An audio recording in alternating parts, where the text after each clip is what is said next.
Shpesh, në media dëgjojmë të flitet ose lexojmë të shkruhet për Kosovën dhe i referohen si një shtet i pavarur, por njëkohësisht një vend që duhet menaxhuar gjatë gjithë kohës nga jashtë. A mendon që ky tensioni midis pavarësisë formale dhe një lloj varësie reale nga perëndimi e ka penguar Kosovën të përjetohet si një vend vërtet i lirë? Dhuna në forma të ndryshme ka vazhduar edhe pas 99-s. Provokimet e vazhdueshme, sistemike dhe sistematike të Serbisë vazhdojnë edhe sot. Luftat as nuk fillojnë me një ceremoni hapjesh sikur fillojnë lojrat olimpike, as nuk mbarojnë me një moment të qartë. Ndërsa nëse i kthehemi se si shikohet Kosova si shtet i përfundum ose si luftë e përfundume, kjo pastaj duhet edhe të kontekstualizohet në rrafshin pak më të gjerë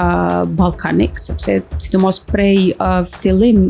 shekullit të 20, kur fillon aplikimi dhe përdorimi i egzagerumit, teprum i nocioneve të ballkanizimit, e kanë vendosur dhe e kanë mbajtur të ngujum në fakt hapësirën ballkanike, të ngujum në disa konflikte të cilat supozohet të jenë historike, supozohet të jenë të pandrejtshme, popujt e këtyre vendeve janë të pandrejtshëm, janë të paaftë të mbërrijnë ato staza të progresit të cilat supozohet që shoqëritë perëndimore evropiane të civilizuara i kanë të kalu me kohë. Ky lloj diskursi, këto lloj narrativash gjenden shpesh, hasen shpesh edhe në përtypjet e sotme intelektuale dhe akademike edhe kur bëhet fjalë për Kosovën, edhe prap këtë nuk mund ta ndaj prej raporteve të pushtetit, raporteve politike, po ashtu edhe intelektuale dhe epistemike në raport me Kosovën,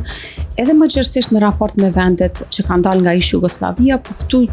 nuk më rezulton të jetë shumë ndryshe edhe në raport me Shqipërinë. Për shembull, edhe pse duhet të që ka një ndryshim, sidomos në këto 5 vitet e fundit, në mënyrën se si Shqipëria qaset si një simptom tashmë diçka tjetër se sa si një problem në vetvete.